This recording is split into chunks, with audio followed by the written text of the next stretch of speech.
بسم اللہ الرحمن الرحیم۔ صرف و نحو ہیلپ ڈیسک میں خوش آمدید۔ اسماء جہات ستہ قبل، بعد، فوق، تحت، خلف اور قدام۔ مبنی، معرب اور مبنی ہونے کے اعتبار سے اس کی چار صورتیں بنتی ہیں۔ تین صورتوں میں یہ معرب ہوتے ہیں اور ایک صورت میں مبنی ہوتے ہیں۔ کیسے؟ آئیے جانتے ہیں۔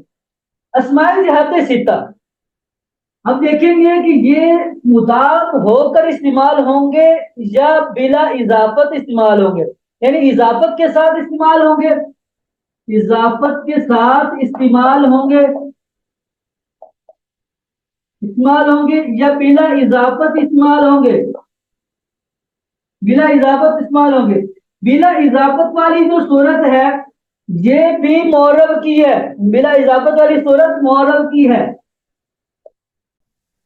اب دیکھیں گے کہ اضافت کے ساتھ استعمال ہوا ہے تو اضافت مضاف الیہ جو ہے اس کا وہ مذکور ہے یا نہیں۔ اگر تو مضاف الیہ اس کا مذکور ہے، مضاف الیہ اس کا مذکور ہے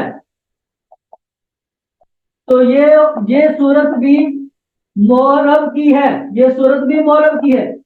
اور اگر مضاف الیہ اس کا مذکور نہیں ہے تو پھر اس کی دو صورتیں بنیں گی، یا تو یہ منوی ہوگا یا یہ نسیہ منسیہ ہوگا، یا یہ منوی ہوگا یا یہ نسیہ منسیہ ہوگا۔ منوی کا مطلب یہ ہے کہ مضاف الیہ اس کا ذہن میں موجود ہو، مضاف الیہ اس کا ذہن میں موجود ہو۔ اور نسیہ منسیہ کا مطلب یہ ہے کہ متکلم جو ہے وہ مضاف الیہ کو ذکر کرنا ہی نہیں چاہتا، وہ بھول گیا ہے۔ تو یہ ناسیہ منسیہ والی جو صورت ہے یہ بھی معرب کی، یہ بھی معرب کی۔ منوی والی جو صورت ہے کہ مضاف الیہ اس کا ذہن میں موجود ہے، یہ ایک صورت ہے مبنی کی۔ چار صورتیں بنتی ہیں، ان میں تین معرب کی ہیں اور ایک مبنی کی ہے۔